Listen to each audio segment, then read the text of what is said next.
Welcome to the third video on Indian Weavers by Sarojini Naidu. कवयित्री सरोजिनी नायडू द्वारा रचित इंडियन वीवर्स कविता में आपका स्वागत है। यह इस कविता की तीसरी वीडियो है। In the first video, we have seen the first question, which the poetess has asked the weavers and they have answered the question. In the second video, she asks the second question and the weavers, they tell her about what her curiosity is and they quench her curiosity. In the third video, the third question has been asked and the weavers are going to answer the third question as well. ये तीन videos तीन प्रश्नों पर आधारित हैं। पहले video में पहला प्रश्न पूछा है कवयित्री ने, जिसका जवाब बुनकरों ने दिया है। पहला प्रश्न था, Why are they weaving a cloth at the break of the day and why is the color of the garment so gay? पहला प्रश्न था, सूर्योदय के समय इतना खुशनुमा कपड़ा क्यों बुना जा रहा है? The weavers had answered that they were weaving cloth for a newborn child. For that reason, they had chosen the blue color, which resembled the color of the wings of the halcyon bird. In the second question, she had asked why they were weaving at the fall of night and why was the garment so bright. दूसरा प्रश्न ये था कि रात्रि के समय क्यों कपड़ा बुना जा रहा है और कपड़े का रंग इतना चमकीला क्यों है? The weavers had answered her question, telling her that they were weaving cloth for the marriage veil of a queen. For that reason, they had chosen the colors of the plumes of the peacock, which were purple and green. जब कवयित्री ने पूछा था कि रात्रि के समय चमकीला कपड़ा क्यों बुन रहे हैं दूसरे प्रश्न में, तो जुलाहों ने बताया था कि वो एक रानी के पर्दे के लिए, घूंघट के लिए कपड़ा बुन रहे हैं। विवाह समारोह में रानी पहने ऐसा कपड़ा बुन रहे हैं, इसलिए उस कपड़े का चमकीला होना बहुत आवश्यक है। और इस चमकीले रंग के लिए उन्होंने एडल्टहुड को साथ में लिया है, वयस्क अवस्था को साथ में लिया है। और मोर पंख या मोर की कलंगी का जो रंग होता है, पर्पल और ग्रीन, बैगनी और हरा, ये रंग उन्होंने चुना है। In the third question, we will see what the poetess asks and the weavers reply. Let us revise the first two passages. Weavers weaving at the break of day, why do you weave a garment so gay? Blue as the wing of a halcyon wild, we weave the robes of a newborn child. Weavers weaving at fall of night, why do you weave a garment so bright? Like the plumes of a peacock, purple and green, we weave the marriage veils of a queen. Weavers weaving solemn and still, what do you weave in the moonlight chill? Now here, the third question that has been put before the weavers is that weavers weaving solemn and still. Now, here there is a change of situation. When the poetess visits the weavers, she sees that when they were weaving in the morning, they were happy and gay. Then, when they were weaving during the night, they were sort of pleasant because the color of the cloth was bright. But now, in the third stage, in the third question, she finds that the weavers are solemn and still. They are absolutely not uttering anything. They are not talking anything. They are not showing any signs of happiness or joviality or cheerfulness. यहाँ तीसरा प्रश्न जब कवयित्री ने पूछा है, तो पहले प्रश्न में देखा था कि जुलाहे खुश थे, कपड़े का रंग भी खुशनुमा था. दूसरे प्रश्न में देखा कि जुलाहे बहुत अच्छे मिक्स से सेंटिमेंट के साथ थे, लेकिन कपड़े का रंग बहुत ब्राइट था. लेकिन अब जब तीसरी स्टेज पर उन्होंने जुलाहों को देखा, तो जुलाहे बिल्कुल शांत थे. ऐसा क्या है अब कि जुलाहे इतने शांत हो गए हैं? तो she asks them, weavers weaving solemn and still, what do you weave in the moonlight chill? In the first two questions she has asked, why do you weave? But in the third question she asks, what do you weave in the moonlight chill? पहले दो प्रश्नों में उन्होंने पूछा था कि क्यों बुनते हो? Why do you weave? Why do you weave? Now in the third question she is asking, what do you weave in the moonlight chill?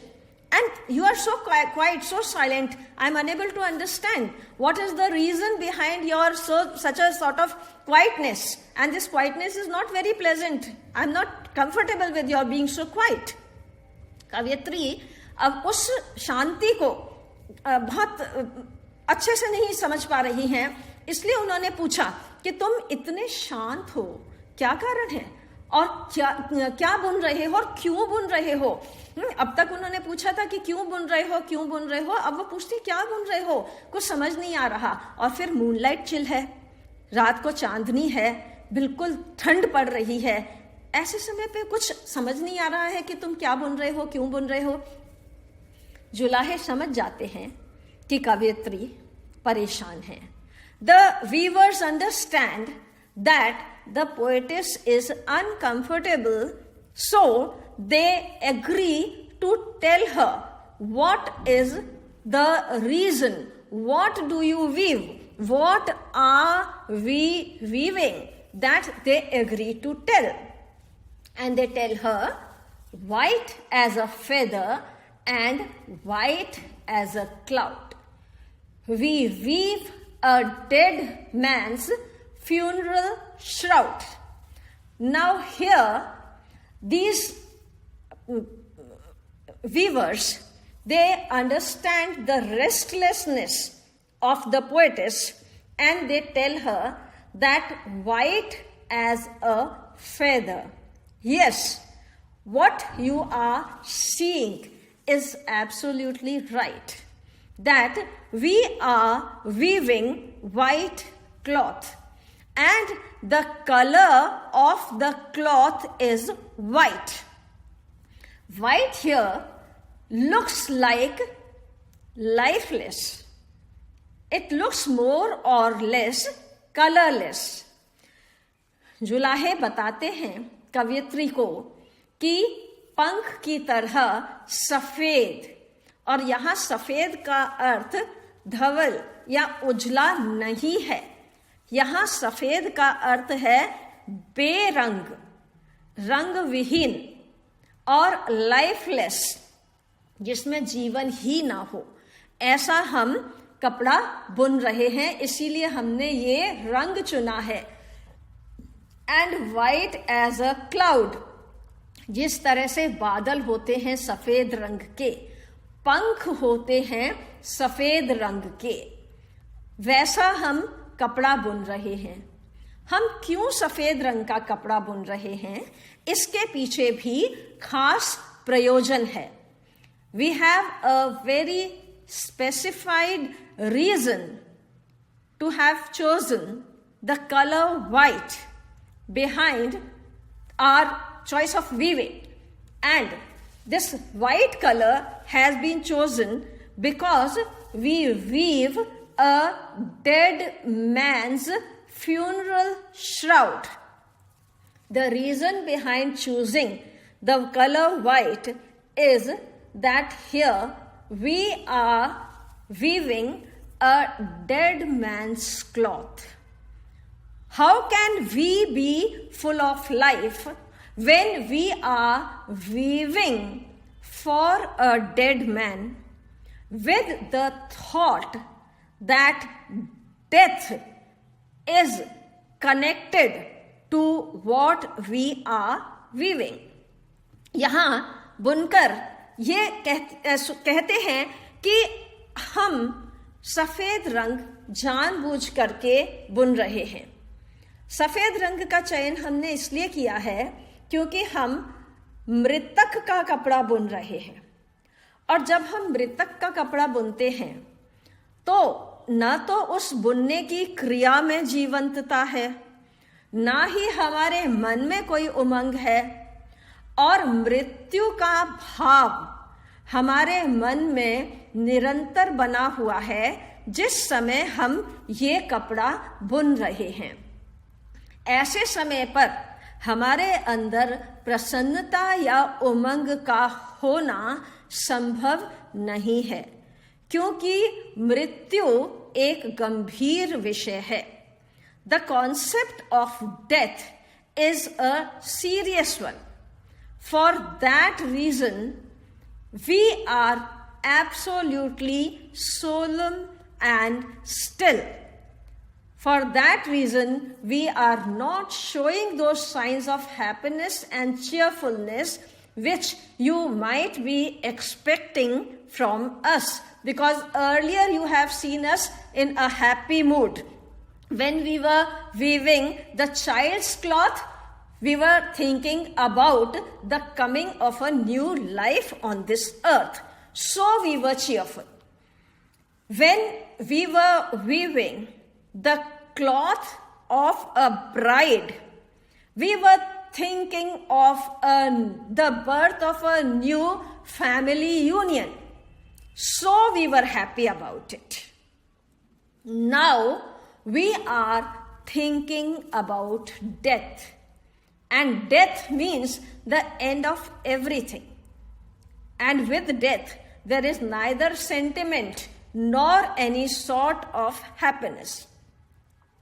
यहाँ पर वीवर कवयित्री को ये बताते हैं, अपने भाव से ये जताते हैं कि जब हम न्यू बॉर्न चाइल्ड के लिए, नवजात शिशु के लिए कुछ बुन रहे थे, तो जीवन के आने का भाव मन में था, तो हमें खुशी थी, और उस खुशी के कारण, एक नवजात शिशु की चहक के कारण हमारे खुद के मन में भी उमंग थी। इस उमंग के कारण हमने कपड़े का रंग भी नीला चुना था, और हम खुद भी बहुत उमंग से उसको बुन पा रहे थे, खुशी से बुन पा रहे थे। इसके बाद जब हमने दुल्हन के घूंघट का कपड़ा बुना, तो एक परिवार के बनने का, एक परिवार के बसने का, बसावट का कॉन्सेप्ट हमारे मन में था। इसलिए हम उस समय बहुत खुश थे, और उसी खुशी और उमंग के कारण हमने ब्राइट कलर का कपड़ा बुना था। लेकिन अब हम डेड मैन्स फ्यूनरल श्राउड बुन रहे हैं, और जब डेड मैन का फ्यूनरल श्राउड बुन रहे हैं तो हमारे मन में एक निर्जीवता का भाव है, जीवन के समाप्ति का भाव है। ऐसे समय पर ना हम खुद बहुत उमंग में हैं, ना ही हमारे कलर का चॉइस किसी भी तरह के ब्राइटनेस का की तरफ जा रहा है. So that is the reason why we have chosen this time. हमने समय भी ये चुना है. Why? The moonlight chill. Chill itself is a very unenergetic concept. Chill, बिल्कुल शांत, ठंडा, नेगेटिविटी लिया हुआ या निर्जीवता लिया हुआ. तो मूनलाइट चिल, चांद की चांदनी तो आ रही है लेकिन निर्जीवता उसके अंदर है. वो समय हमने चुना है जब रात का घुप अंधेरा हो, कहीं कोई जीवन का या किसी के जागृत होने का भी कुछ आभास ना हो, वो समय हमने चुना है ये फ्यूनरल श्राउड बुनने के लिए. White as a feather and white as a cloud, we weave a dead man's funeral shroud. इसलिए समय का चयन और कपड़े के रंग का चयन हमारा इस प्रकार का है क्योंकि जीवन का जो समय यहाँ पर है वो जीवन का अंत है. Now let us see the glossary of important words and phrases pertaining to the third question. तीसरे प्रश्न से संबंधित शब्द और वाक्यांश जो हमें ये प्रश्न समझने में सहायक हैं. Solemn and still, used about a person who is very serious, not happy or smiling. ऐसे व्यक्ति जो अति गंभीर हों, प्रसन्न वदन या मुस्कुराते नहीं हैं. Sincere, done or said in a formal way. सत्यनिष्ठ, औपचारिक या सौम्य ढंग से किया या कहा गया. सोलम एंड स्टिल में नेगेटिविटी तो बिल्कुल नहीं होती है. They are not negative but then they are unenergetic. There is no sign of life और the happiness of life. So here solemn and still stand for the something coming to an end. What do you weave? Instead of asking why, now the poetess is asking what do you weave? This is important because it shows a little bit of curiosity increased, a little bit of sort of irritation involved in the question. यहाँ पर इस प्रश्न में why से what पर आना एक अजीब तरह की एक उद्विग्न था या एक अजीब सा प्रश्न यहाँ पर खड़ा करता है कि इरिटेशन है, समझ नहीं आ रहा, बहुत असमंजस में हूं कि क्या कर रहे हो, ऐसा क्यों कर रहे हो. तो वो जो असमंजस की स्थिति है कवयित्री की वो यहाँ पर हमें देखने को मिलती है. पहले कवयित्री पूछ रही थी क्यों, अब वो पूछ रही हैं क्या बुन रहे हो. Moonlight, light that comes from the moon, soft rays of the moon, चंद्रमा का प्रकाश, चंद्र किरण, चांदनी, Jyotsna. Chill, an unpleasant cold feeling. सिहरन, कष्टकर ठंडक, सर्द. So chill in itself is sort of not so happy. If we don't call it unhappy, we can say not so happy. So something that does not give us happiness and energy and cheerfulness. That is the cold temperature, chill. White, colorless or lifeless. रंग विहीन, निर्जीव. White को हम सफेद को श्वेत धवल के अर्थ में जानते हैं. यहां पर जिस संदर्भ में ये यूज किया गया है, the context in which the colour white has been used by the poetess is that of colourlessness और लाइफलेसनेस. रंग विहीनता या निर्जीवता यहां पर सफेद से दर्शाए गए हैं. Feather, one of the light soft things that grow in a bird's skin and cover its body. पक्षी की त्वचा पर उगने वाला हल्का मुलायम पदार्थ जो उसके शरीर का आवरण करता है. पंख या पर. cloud, a mass of very small drops of water that floats in the sky and is usually white or gray. प्राय भूरे या सफेद रंग की आकाश में तैरती छोटी छोटी बूंदों का पुंज, बादल. Funeral, a ceremony usually religious for burying or burning a dead person. मृतक का अंतिम संस्कार.